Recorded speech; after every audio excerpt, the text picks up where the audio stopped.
வணக்கம் மக்களே. இன்றைக்கி நம்ம இந்த வீடியோவில் 300 படங்கள், ரஜினியோட ரீல் மகள், ஓய்வை தெரிஞ்சுக்கிட்ட நடிகர் விஜய் பட நடிகை யார் இவங்கன்றதை பற்றி இந்த வீடியோவில் நம்ம விரிவான ஒரு தொகுப்பாக பார்க்கலாம் வாங்க. சில பேருக்கு சினிமா பயணங்கிறது குழந்தையிலேருந்தே ஆரம்பிச்சிருதுன்னு சொல்லலாம். அப்படித்தான் நடிகர் கமலஹாசன் 3 வயசில் களத்தூர் கண்ணம்மான்ற படத்தின் மூலமாக தான் நம்ம ஹாலிவுட்டில் நடிகராக காலடி எடுத்து வச்சாங்க. அப்படித்தான் நடிகை துளசியும் குழந்தை நட்சத்திரமாக அறிமுகமாகி தான் இன்றைக்கி 58 வயசாகியும் நடித்து வந்துட்டுருக்காங்க என்பது குறிப்பிடத்தக்கது. இப்போ அவங்க திடீர்னு சினிமாவிலேருந்து ஓய்வு பெறுவதாக அறிவிச்சிருக்காங்க. இது ரசிகர்களுக்கெல்லாம் ரொம்பவே அதிர்ச்சியை கொடுக்குதுன்னே சொல்லலாம். சென்னையில் தான் 1967ஆம் ஆண்டு நடிகை துளசி அவர்கள் பிறந்திருக்காங்க.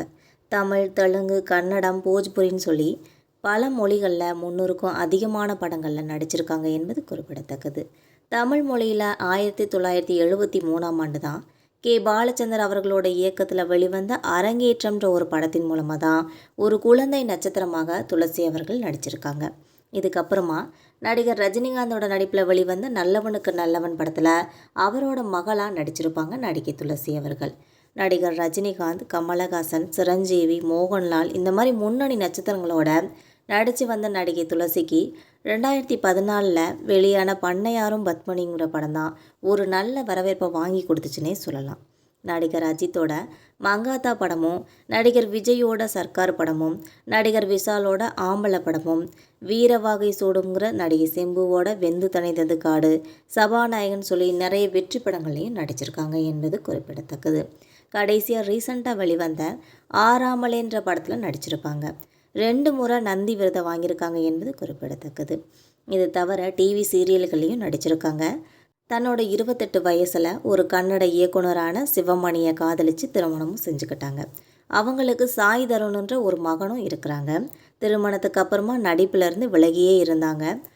இதுக்கப்புறம் திரும்பவும் அம்மா கதாபாத்திரங்கள் இந்த மாதிரிலாம் கிடைச்சா அந்த மாதிரி குணச்சித்திர கதாபாத்திரங்களை மட்டும் நடித்து மக்களோட கவனத்தை ஈர்த்து வந்துட்டு இருந்தாங்க. இந்த நிலையில் இவங்களோட நடிப்பில் வெளிவந்த பண்ணையாரும் பத்மினின்ற இந்த திரைப்படம் தான் நிறைய பேருக்கு ஒரு ஃபேவரட்டாக அமைஞ்சிச்சு. இவங்களை ரொம்பவே பிரபலமும் ஆக்குச்சு. 40+ தம்பதிகளோட காதலை ரொம்ப அழுத்தமாக பதிவு செஞ்சுருக்கும் அந்த படம். சினிமா, சீரியல், வெப்சீரிஸ்ன்னு சொல்லி எல்லா ஃபார்மேட் திரையுலகத்துலேயும் ரொம்ப முத்திரை பதிச்சவங்க தான் நடிகை துளசி அவர்கள்னே சொல்லலாம். இந்த நிலையில் சீரடி போய் சாய்பாபா தரிசனம் செஞ்சுட்டு வர டிசம்பர் 31ஆம் தேதி சினிமாவுக்கு முழுசாக முடுக்கு போடுறதா தன்னோட இன்ஸ்டாகிராம் பக்கத்தில் நடிகை துளசி அவர்கள் தெரிவிச்சிருக்காங்க.